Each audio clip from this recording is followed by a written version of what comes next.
Nous allons donc reprendre notre étude de la lettre de Jacques et je vous propose donc la lecture des versets 12 à 18 dans le chapitre 1. Heureux l'homme qui supporte patiemment la tentation, car après avoir été éprouvé, il recevra la couronne de vie que le Seigneur a promis à ceux qui l'aiment. Que personne, lorsqu'il est tenté, ne dise « c'est Dieu qui me tente ». Car Dieu ne peut être tenté par le mal et il ne tente lui-même personne.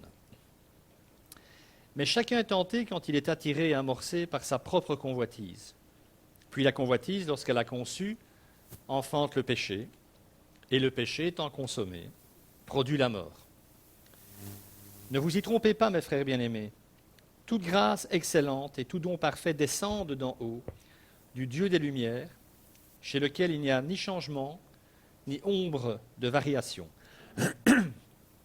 Il nous a engendrés selon sa volonté, par la parole de vérité, afin que nous soyons en quelque sorte les prémices de ses créatures. Il faut avoir de la sagesse pour distinguer au sein de l'épreuve autre chose que la souffrance et la difficulté qui sont liées à la notion d'épreuve. Pour y voir autre chose, il faut la sagesse de Dieu, que seul Dieu peut donner, pour y discerner également les avantages, les bénéfices, même voire les bénédictions qui sont contenues potentiellement dans les épreuves. Et le plus grand et premier de ces bénéfices, c'est, nous dit Jacques, la couronne de vie. C'est la même promesse que Paul rappelle dans sa lettre aux chrétiens de Rome, que je résume pour vous de cette manière, en Romains 8, 17, « Vous hériterez du royaume de Dieu avec Christ si vous souffrez avec lui, si le temps de l'épreuve demeure pour vous le temps de la confiance, de la foi et de l'amour envers ce Père qui vous a aimé. » Cette couronne de vie dont parle Jacques est très certainement celle de la vie éternelle. Alors je pense que nous aimons tous nous rappeler que cette vie éternelle, nous est d'ores et déjà acquise par l'œuvre de notre Seigneur en laquelle nous avons placé notre foi. En tant que protestants, nous n'arrêtons pas de prêcher ça, et nous avons bien raison de le faire, et nous nous rassurons, nous confortons notre foi et notre reconnaissance en Dieu en appuyant sur cette réalité, que le Christ a tout accompli pour nous. Mais c'est malgré tout oublier un petit peu vite que cette couronne est aussi celle du vainqueur qui, après avoir triomphé des épreuves de la vie, reçoit la couronne en question. Elle est donc le prix d'un combat d'une vie, le fruit de la victoire. Paul, qu'on a parfois opposé à Jacques, je l'ai rappelé dans les précédents messages, ne dit pas autre chose quand il aborde ce même sujet du prix de la couronne. 1 Corinthiens 9, « Ne savez-vous pas que les concurrents dans le stade courent tous, mais qu'un seul remporte le prix. Courez de manière à le remporter. » Philippiens 3, « Ce n'est pas que j'ai déjà remporté le prix, c'est Paul qui parle toujours, ou que j'ai déjà atteint la perfection. » Quand on sait que Paul est auprès de sa mort, quand il écrit ces lignes, ça fait un peu frémir. Si lui se pose déjà la question, vais-je recevoir cette couronne ?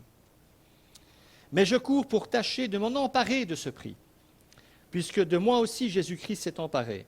Frères et sœurs, je n'estime pas m'en être moi-même déjà emparé, mais je fais une chose. Oubliant ce qui est derrière et me portant vers ce qui est devant, je cours vers le but pour remporter le prix de l'appel céleste de Dieu en Jésus-Christ. 2 Timothée 4, 7, 8, « J'ai combattu le bon combat », là encore il est à la fin de sa vie. « J'ai terminé la course », écoutez, j'ai gardé la foi. Désormais, la couronne de justice m'est réservée. Le Seigneur, le juste juge, me la remettra ce jour-là, et non seulement à moi, mais aussi à tous ceux qui auront attendu avec amour sa venue. Et enfin, Apocalypse 2, « Ne redoute pas ce que tu vas souffrir, voici le diable va jeter quelques-uns d'entre vous en prison, afin que vous soyez mis à l'épreuve, et vous aurez 10 jours de détresse, mais sois fidèle jusqu'à la mort, et je te donnerai la couronne de vie. » Il ne faut pas s'étonner de ce que tous ces passages insistent sur la victoire dans l'épreuve. Et cette victoire est toujours celle de notre foi. Car si elle résiste à l'épreuve, celle-ci la fait grandir, alors que si elle s'effondre, cet effondrement manifeste souvent que de foi réelle, en fait, il n'y en avait pas.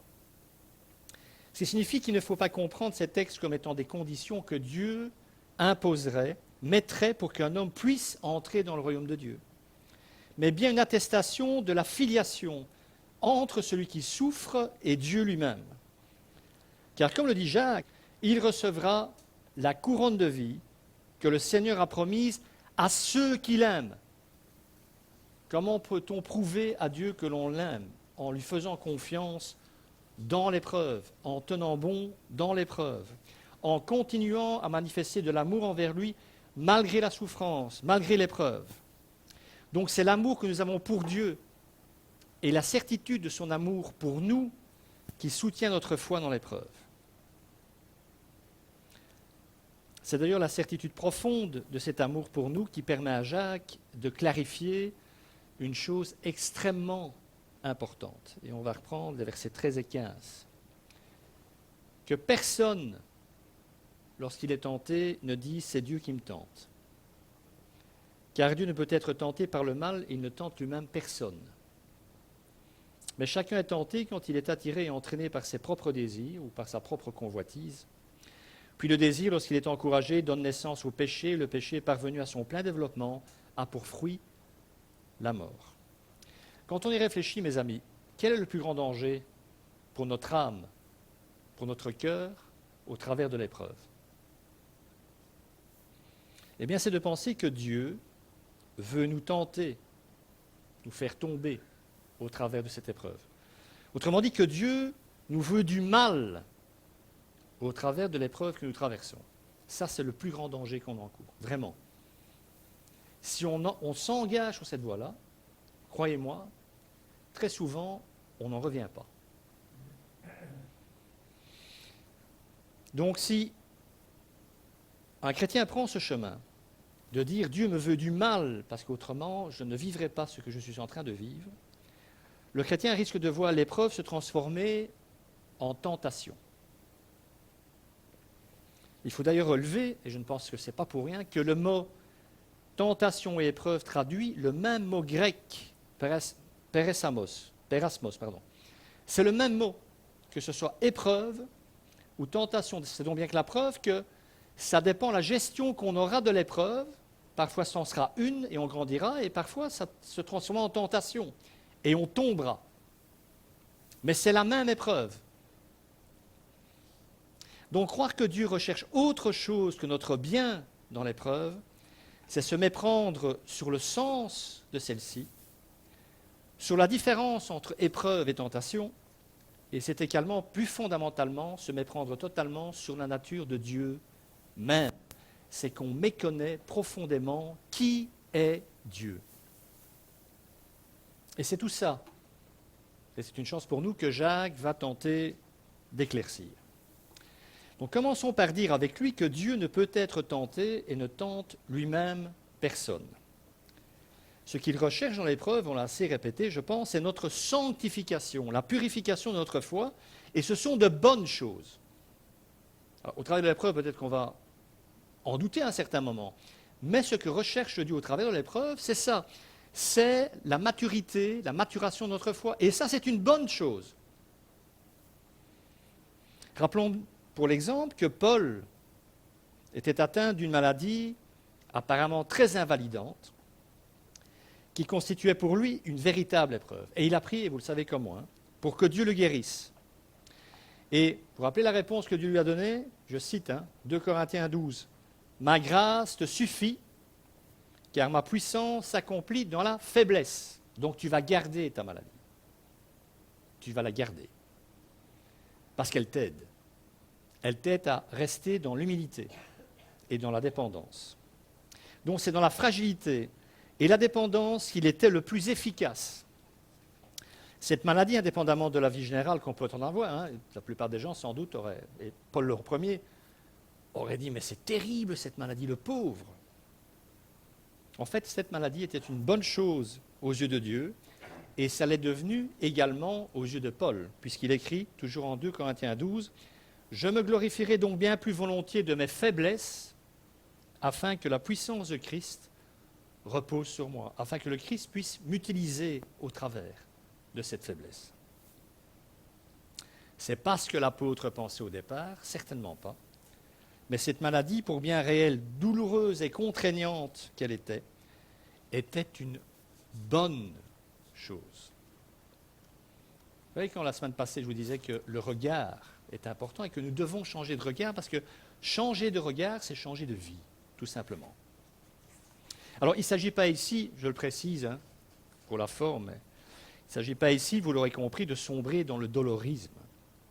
Il ne s'agit pas de souffrir pour souffrir ou de s'infliger soi-même des souffrances qui auraient des vertus salvatrices, mais bien d'accueillir avec sagesse et confiance les moments difficiles de la vie. Et ces moments, on le sait, finiront toujours par arriver. Venons-en à présent à la personne même de Dieu. Je dis, c'est ne pas comprendre le sens profond de l'épreuve, c'est se méprendre sur qui est Dieu. Dieu ne peut être tenté par aucun mal, puisque le mal est totalement étranger à sa nature. Il en découle que n'ayant rien en commun avec le mal étant même son ennemi, il ne peut évidemment en faire à personne, et encore moins en faire à ses enfants. Il ne peut produire ou même penser aucun mal.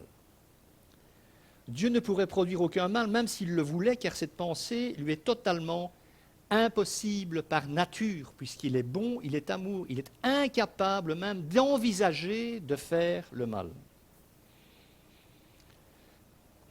Ce qui est très intéressant quand on y réfléchit. Quand on lit l'Ancien Testament, même en tant que chrétien, parfois on se dit, quand Dieu commande, je le mets entre guillemets, commande des guerres, dit à Israël, tu vas prendre ce pays et tu vas éliminer les machins, les Phérésiens, je ne vais pas énumérer tous les peuples de l'époque en yin, qui se terminent en yin.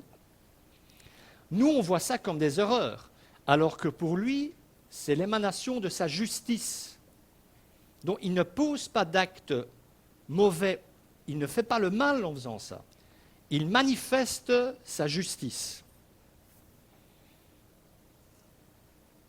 Jacques nous dit donc que toute épreuve est néanmoins, même si Dieu n'est pas capable de produire le mal, potentiellement donc une tentation. Ça peut se transformer en mal. Ce qui tente, par définition, tente de nous faire sortir de ce qui est bon et juste, à savoir l'obéissance à Dieu. L'épreuve est un stimulant nécessaire et pourtant, l'épreuve comporte un risque réel et qu'on peut même qualifier de dangereux. Au lieu de nous conduire à la victoire et de faire de nous des hommes éprouvés, des hommes matures, des hommes et des femmes bien sûr, je ne suis pas très inclusif, excusez-moi, elle peut devenir pour nous une occasion de chute. Elle peut exciter notre défiance envers Dieu, nous porter à nous révolter contre lui. Elle peut éveiller aussi directement en nos cœurs, en nos âmes, des convoitises coupables. Et si nous voulons éviter que l'épreuve ait pour nous un si déplorable résultat, gardons-nous de cette pensée instillée par le doute, et c'est ça que Jacques veut nous dire. C'est Dieu qui me tente. C'est Dieu qui m'incite au mal, puisque le mal se présente à moi. Et si jamais, je pense que ça nous est arrivé à tous, c'est peut-être votre cas en ce moment, si des sentiments mauvais prennent l'ascendant en vous, dans votre cœur, je pense qu'il ne faut surtout pas invoquer comme excuse la position difficile dans laquelle nous étions placés, la grandeur de nos souffrances, sans d'abord les mettre en rapport avec notre propre faiblesse. Quand on tombe, c'est souvent par faiblesse. Évitons par exemple la réaction de la femme de Job. Vous vous rappelez ? Chapitre 2 de Job. Qu'est-ce qu'elle lui dit, sa femme, alors que le monde s'écroule autour de lui? Il perd ses enfants, il perd toutes ses possessions, il n'a plus rien. Il est un père qui n'a plus aucun enfant. Tous ses enfants sont morts. Il est en plus affligé d'une maladie terrible. Et que lui dit sa femme? tu gardes ton intégrité, donc tu n'en veux même pas à Dieu,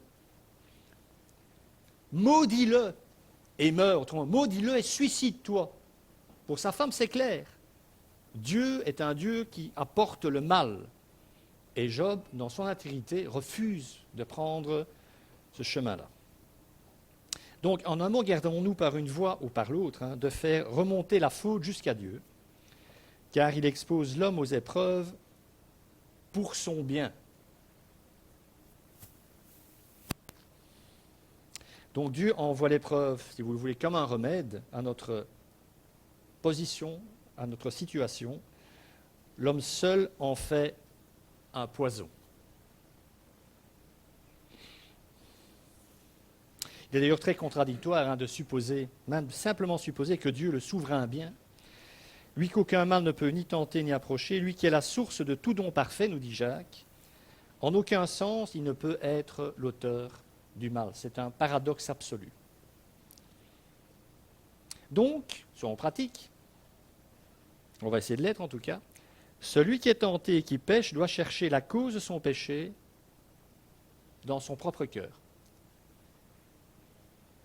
La tentation n'aurait aucune prise sur vous ou sur moi si la possibilité qu'elle éclose complètement, donc qu'elle porte le fruit du mal à son comble, le péché, si quelque chose n'était pas déjà présent en nous pour répondre à l'incitation de la tentation. Donc Jacques, si vous avez compris, explique pourquoi, ce n'est pas Dieu qui vous pousse vers le mal. Oui, mais si ce n'est pas Dieu, c'est quoi alors? Il passe le plan à côté, c'est simplement parce qu'en vous, il y a quelque chose qui résonne, qui fait résonance avec les tentations qui vous sont proposées. Le problème est donc le regard que nous portons sur les choses. Si je reviens à l'épreuve, elle nous choque alors qu'elle ne devrait plus nous choquer. Elle nous choque d'emblée, souvent. On n'est pas très réceptif. Alors que Jacques, rappelez-vous, premier verset, considérez comme un sujet de joie parfaite toutes les épreuves que vous pouvez rencontrer. Vous sautez de joie quand ça tombe sur la cafetière? Moi pas. Je ne suis pas encore à ce stade-là, donc soyez rassurés. Et si l'un de vous l'est, alléluia, merci, il faut me filer le tuyau pour l'être. Enfin, c'est la confiance, encore une fois, mais je ne vais pas vous mentir, je vais être honnête, quand des choses pas très sympas m'arrivent, en tout cas, je ne suis pas au stade de faire le poirier et de dire « Ouais, merci Seigneur pour cette merveilleuse épreuve ». Donc, quand nous prenons de rechef l'épreuve pour quelque chose de négatif, c'est parce que nous perdons de vue, tout simplement, c'est pour ça que je parle de regard, la volonté de Dieu. Et ce qu'il veut, c'est votre sanctification et la mienne. Voilà. Notre vrai problème n'est donc pas, nous dit Jacques, votre Dieu qui permet l'épreuve, ou voudrait vous tenter au travers de celle-ci, mais bien que cette tentation survenant de l'extérieur est venue assiéger votre vie, déranger vos certitudes, et qu'il y a quelque chose qu'elle révèle en vous, cette épreuve, potentiellement.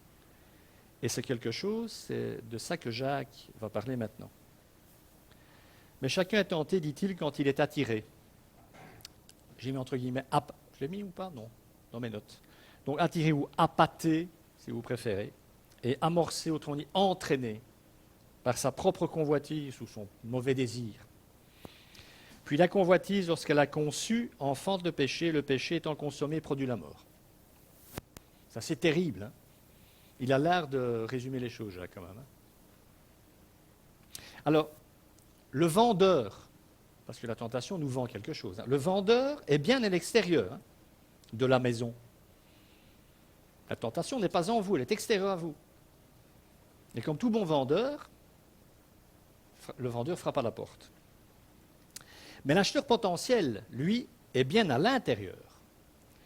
La tentation est extérieure, mais la convoitise se trouve bel et bien en nous. Que nous soyons au centre de tout le processus, c'est très clair quand on observe la façon dont Jacques exprime les choses. La tentation donc appâte, alors le verbe en grec est intéressant, c'est le verbe déléazo. Et ça signifie littéralement poser un piège.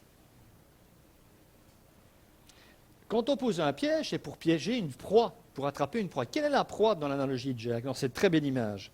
Eh bien, la proie à appâter, c'est la convoitise présente en nous. C'est ça la proie de la tentation. Donc Jacques nous dit que la tentation naît de la convoitise, du désir de ce qui est défendu, du penchant naturel que nous avons encore pour le mal. Et il est extrêmement important de comprendre ça, parce que ça, c'est de la théologie pratique. Hein. Plus pratique que ça, je pense que ça va être difficile à trouver. Donc la convoitise est ici personnifiée, vous l'aurez remarqué. Jacques en fait une personne. Elle attire, elle appâte, elle prend au piège la volonté. Alors la bonne nouvelle, c'est que la volonté peut résister. C'est le principe. Et si elle résiste, tout est dit, c'est la victoire. On a tenu. Mais si elle cède, si notre volonté cède, Jacques nous dit qu'elle s'unit à la convoitise. Alors vous aurez sans doute saisi l'euphémisme. Rappelez-vous de l'euphémisme en Genèse. Hein. L'homme et la femme ne feront plus qu'une seule chair. On est un peu dans la même dimension ici. Il y a un rapport qui s'établit entre la tentation et la convoitise. Ils ont un rapport, si on peut dire ça comme ça. C'est vraiment cette généalogie-là que Jacques a à l'esprit. Hein. Et si la volonté fait un avec la convoitise, il y a un rapport. Donc, quel est le résultat d'un rapport, normalement, surtout à l'époque, il n'y a pas de préservatif, si je peux dire ça comme ça. Eh bien, il y a conception. Il y a un bébé qui va venir de ça. On va accoucher de quelque chose. Et ce quelque chose, dit Jacques, c'est le péché. Donc le péché, le rejetons de l'union entre la tentation et la convoitise. Et une fois que celle-ci a conçu, ça ne se tarde pas à se transformer en action, en acte. Donc c'est ce qui est rendu par cette image très frappante, me semble-t-il. Hein. Ayant conçu, elle met au monde le péché. Donc finalement, le péché accompli, une fois que le bébé est là, si je peux dire ça comme ça, enfanté, ben ce péché donne le jour à sa conséquence inévitable, la mort spirituelle, dit Jacques. Alors, vous savez que je me pose beaucoup de questions souvent. On peut se demander où commence la responsabilité du pécheur hein, que nous sommes. Hein, et si le simple fait que la convoitise est en nous, nous rend d'office coupable, pas du tout. Alors, c'est clair, la convoitise est toujours une résultante de notre état de corruption.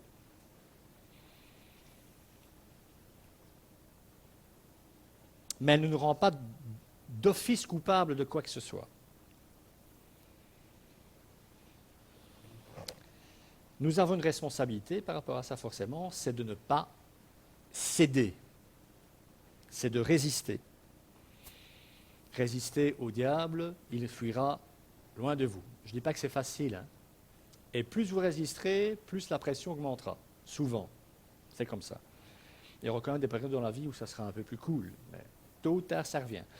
Il y a beaucoup de gens, par exemple, quand ils lisent les évangiles et la vie de Jésus, ils ont l'impression qu'à part les tentations, des aides, Jésus, il a vécu une vie plutôt cool par rapport à ça. Il a été tenté 3 fois dans le désert par le diable, puis le diable s'est retiré, puis voilà quoi.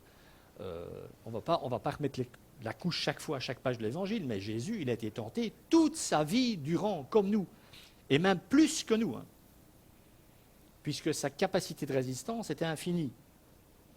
Vous vous rendez compte ? Nous, on cède souvent à un certain moment, donc ça relâche la pression temporairement, et après on culpabilise, parce qu'on a péché.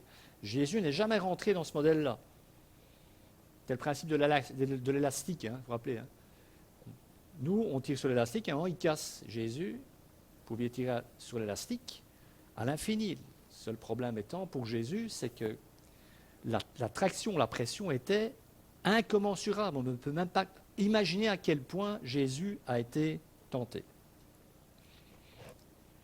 Donc, la responsabilité, notre responsabilité et la culpabilité, si on cède, ne deviennent complètes que si la volonté, notre volonté qui est attirée par la convoitise, acquiesce, cède et finit par se rendre à ce que propose la tentation. Dès ce moment, aux yeux de Dieu, le péché existe. Il est là.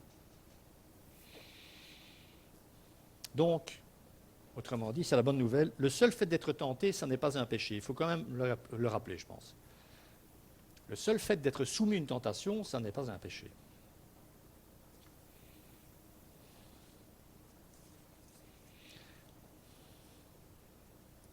Alors, ce péché, il est consommé soit intérieurement, par la résolution que l'on prend, de suivre ce que la tentation suggère, soit extérieurement par l'action. On peut passer à l'acte. Ce qui signifie qu'on n'est pas obligé d'aller au bout des choses en commettant le péché pour avoir commis un péché aux yeux de Dieu, dans son cœur.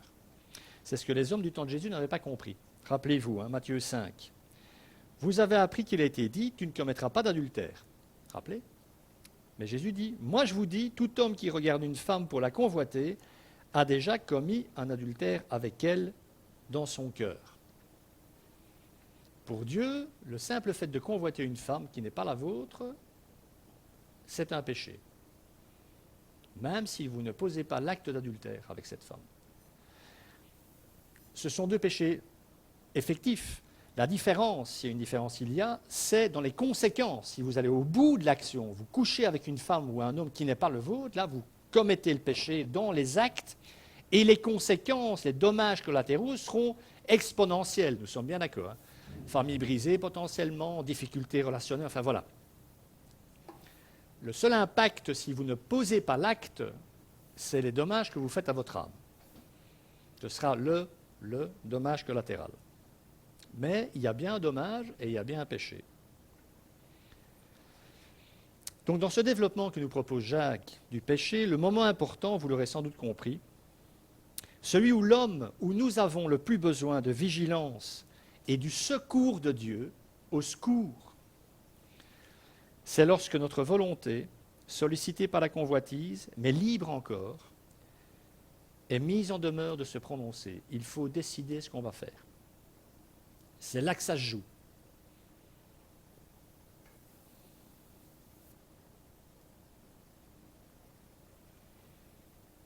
Alors, le père de cet enfant, dans l'image qu'utilise Jacques, parce que quand il y a un enfant, il faut un papa, en règle générale. Mais le père de cet enfant péché, si je peux l'appeler comme ça, c'est probablement forcément le diable, quelque part. Le processus est donc clair. Enfin, je pense, j'espère, maintenant que c'est clair. La convoitise non maîtrisée, engendre le péché, et le péché non confessé produit la mort. Ça veut dire que tout comme une bonne réaction aux épreuves peut nous faire grandir jusqu'à une complète maturité spirituelle, de même une mauvaise réaction à la convoitise aboutira à la pauvreté spirituelle, et finalement, dans les faits, à la mort spirituelle. Il reste un petit passage à voir, les versets 16 à 18. Tout ça se tient en fait, vous aurez remarqué sans doute. Ne vous y trompez pas, mes frères et sœurs bien-aimés. Il va reprendre le thème, est-ce que Dieu peut faire du mal? Non, il va dire, il ne peut faire du bien, et il rajoute une couche, si je peux le dire comme ça. Tout bienfait et tout don parfait, tout ce qui est bien dans votre vie, tout ce qui vous fait du bien, tout ce qui est positif, épreuve compris, tout ça vient de Dieu. Viennent d'en haut, ils descendent du Père des Lumières, en qui il n'y a ni changement, ni l'ombre d'une variation. Conformément à sa volonté, il nous a donné la vie par la parole de vérité, autrement dit, il nous a fait naître de l'Esprit Saint, afin que nous soyons en quelque sorte les premiers de ces créatures, ou les prémices de ces créatures, dans d'autres traductions. Alors, ce Père des Lumières, ça devrait nous parler, je pense. C'est bien entendu le Dieu créateur déjà des luminaires célestes, du soleil, des étoiles, de la lune, qui reflète, bien que très imparfaitement, la lumière divine. Ça ne vous aura pas échappé que de temps en temps en Belgique, il fait nuit. Donc là, il y a de la variation dans l'éclairage. Par contre, Dieu, lui, ne subit aucune variation. Donc le contraste proposé par Jacques est saisissant entre ce qu'il vient de dire au sujet du péché et ce que nous venons de lire maintenant. En effet, on contraste absolu avec la sainte de mort qui découle d'une convoitise effrénée, nous avons à présent l'éclatante scène de la vie nouvelle qui émane de la parole de vie et de l'obéissance à cette parole, qui donne la vie. Le père des ténèbres, Satan, engendre la progéniture du péché et de la mort. Le père des lumières, lui, accorde le salut et la vie et est inchangé, immuable et éternel. Les ombres du soleil varient, mais pas celui qui a créé le soleil. Alors vous allez me dire, oh, mais, oui, d'accord, je dois résister, ma volonté, mais où est vraiment la solution à la tentation? Oh, bah, ce n'est pas très compliqué. Je ne dis pas que ce n'est pas compliqué à vivre, mais en énoncé, théoriquement, ce n'est pas compliqué. La solution aux tentations se trouve dans une étroite relation avec le Père et une réponse constante à sa parole, apprendre au quotidien à obéir à tout ce qu'il dit. Prendre la sainte habitude d'obéir.